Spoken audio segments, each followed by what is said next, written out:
হিন্দোল রয়েছেন সন্দীপ ঘোষের বেলেঘাটার বাড়ির সামনে। হিন্দোল, আমরা গতকালই দেখেছিলাম যে কলকাতা হাইকোর্টের কাছে নিরাপত্তাহীনতায় ভুগছেন সন্দীপ ঘোষ, এমনটা তিনি বলেছিলেন। এখনো সেই বাড়িতেই রয়েছেন তিনি এবং আজ সকালে এই বাড়ি থেকে রওনা দিলেন সিজের উদ্দেশ্যে।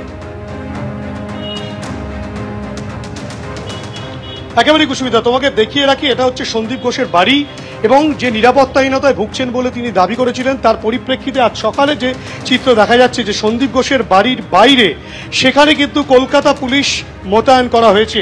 তোমাকে দেখাবো, ক্যামেরা পার্সন অতনুকে একবার বলবো ছবিটা দেখাতে। সন্দীপ ঘোষের বাড়ির ঠিক বাইরে সামনেই কিন্তু কলকাতা পুলিশের বেশ কয়েকজন কর্মী, তারা কিন্তু রীতিমতো পাহারা দিচ্ছেন, সেই চিত্রই দেখা যাচ্ছে। এবং তোমাকে বলে রাখি, সন্দীপ ঘোষ নিরাপত্তাহীনতায় ভুগছেন। কেন নিরাপত্তাহীনতায় ভুগছেন বলে তিনি দাবি করেছেন, সেই বিষয়গুলো নিয়ে যেমন এটা নেপথ্যে কি কারণ থেকে থাকতে পারে সেই বিষয়ে জানার জন্যও কিন্তু সিবিআই আধিকারিকরা সেটাও কিন্তু জানতে চাইবেন কেন তিনি নিরাপত্তাহীনতায় ভুগছেন। কেননা এই সন্দীপ ঘোষ, যিনি তৎকালীন অধ্যক্ষ ছিলেন আর.জি.কর হাসপাতালের, সেই সন্দীপ ঘোষকেই কিন্তু একাধিক জুনিয়র চিকিৎসক থেকে শুরু করে বিভিন্ন মহল থেকে কিন্তু তার বিরুদ্ধে অভিযোগ আসছে। তার উপরে দায় তিনি এড়াতে পারেন না তিনি, তেমনটাই কিন্তু প্রত্যেকের অভিযোগ। এবং তোমাকে বলে রাখি যে সিবিআই দপ্তরে কিন্তু গতকাল গভীর রাত পর্যন্ত সন্দীপ ঘোষকে দফায় দফায় জিজ্ঞাসাবাদ করা হয় এবং গভীর রাতে তিনি বাড়িতে ফিরে আসেন এবং আজ সকাল 9:50 নাগাদ তিনি কিন্তু বাড়ি থেকে যখন বেরোন, ঠিক সেই সময় আমাদের প্রশ্নের সম্মুখীন হয়ে তিনি যেটা স্পষ্টত বলেন যে সিবিআই তাকে কিন্তু গ্রেপ্তার করেনি, তাকে জিজ্ঞাসাবাদের জন্য নিয়ে যাওয়া হয়েছিল এবং যেহেতু বিষয়টি বিচারাধীন রয়েছে সে কারণে তিনি বেশি কিছু বলতে পারছেন না। এবং পাশাপাশি তিনি এটা দাবি করেন যে এই ঘটনায় যে সঞ্জয় রায়, যাকে কলকাতা পুলিশ গ্রেপ্তার করেছিল, বর্তমানে যে এখন সিবিআই হেফাজতে রয়েছে, সেই সঞ্জয় রায়ের সঙ্গে মুখোমুখি বসিয়ে সন্দীপ ঘোষকে কোনো রকম কোনো জিজ্ঞাসাবাদের পর্ব হয়নি, তেমনটা তিনি দাবি করেন। এবং আজও তিনি সিবিআই দপ্তরে গেছেন, কেননা সিবিআই আধিকারিকদের অনেক প্রশ্নের উত্তর তিনি দেবেন এবং সিবিআই দপ্তর থেকে তাকে ডাকা হয়েছে এবং সেই কারণে তিনি গিয়েছেন। এই যে গোটা ঘটনায় সিবিআই এর তদন্তকারীরা যেটা দেখতে চাইছেন যে যেই সময় তিনি অধ্যক্ষ ছিলেন সেই সময় এই মর্মান্তিক নৃশংস খুনের ঘটনা ঘটে, সেই খুনের ঘটনা তিনি কতটা জানতেন, কেন অ্যাসিস্ট্যান্ট সুপার পদমর্যাদার একজন তার পরিবারকে ফোন করে জানিয়েছিল যে তাদের মেয়ে আত্মহত্যা করেছে, আত্মহত্যা না খুন সেটা স্পষ্ট হওয়ার আগেই কেন এই ধরনের বার্তা পরিবারকে দেওয়া হয়েছিল, কেন তিনি সেটা দায় নিলেন না, সেই সময় কে কোথায় ছিল, সেদিনকে কার কার ডিউটি ছিল রাতের বেলা।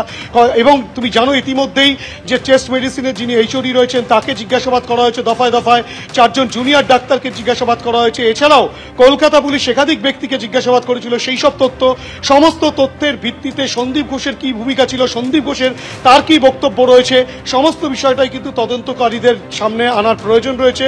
সেই কারণে সিবিআই এর গোয়েন্দারা তারা কিন্তু সন্দীপ ঘোষকে আবারও জিজ্ঞাসাবাদের প্রক্রিয়া শুরু করেছেন এবং 9:50 নাগাদ তিনি এই বাড়ি ছেড়ে যান সিবিআই দপ্তরে এবং সেখানে কিন্তু বর্তমানে তার জিজ্ঞাসাবাদ চলছে, তেমনটাই সিবিআই সূত্রে খবর। একেবারে হিন্দোল, তুমি আমাদের সঙ্গে থাকো এবং ইতিমধ্যেই যেমনটা আমাদের প্রতিনিধিও দেখালেন যে বেলেঘাটায় সন্দীপ ঘোষের বাড়ির সামনে ইতিমধ্যেই পুলিশ মোতায়েন হয়েছে। গতকাল আপনাদের মনে থাকবে কলকাতা হাইকোর্টের প্রধান বিচারপতির একেবারে কড়া পর্যবেক্ষণ। সন্দীপ ঘোষ যখন নিরাপত্তার অভাব বোধ করছেন বলে আদালতের দ্বারস্থ হয়েছেন তখন স্পষ্টই কলকাতা হাইকোর্টের প্রধান বিচারপতি তিনি বলছেন যে আপনি তো অত্যন্ত প্রভাবশালী একজন, রাজ্যের কাছে আবেদন করুন, 500 পুলিশ আপনার বাড়ির বাইরে মোতায়েন করে দেবে। যদি রাজ্য পুলিশ না দেয় আদালতে লিখিত হলফনামা দিন, কেন্দ্র বাহিনী মোতায়েনের ব্যবস্থা করব।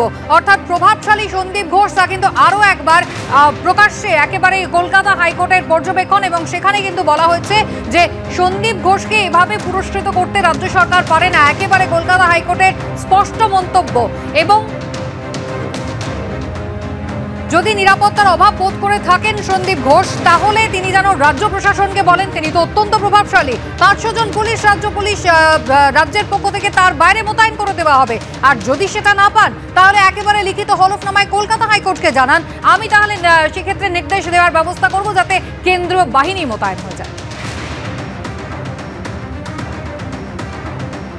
আজ সকাল থেকেই দেখা যাচ্ছে কলকাতা পুলিশ মোতায়েন রয়েছে বেলেঘাটায় আর.জি.কর মেডিকেল কলেজের সদ্য প্রাক্তন অধ্যক্ষ সন্দীপ ঘোষের বাড়ির বাইরে। 9:50 নাগাদ তিনি ফের একবার রওনা দিয়ে দিলেন সিজিওর উদ্দেশ্যে। গতকাল টানা জিজ্ঞাসাবাদ হয়েছে, আজও কিন্তু তাকে দেখা গেল তিনি ইতিমধ্যেই পৌঁছে গিয়েছেন, তদন্তে সহযোগিতা করছেন এমনটাই বলেছেন তিনি নিজে।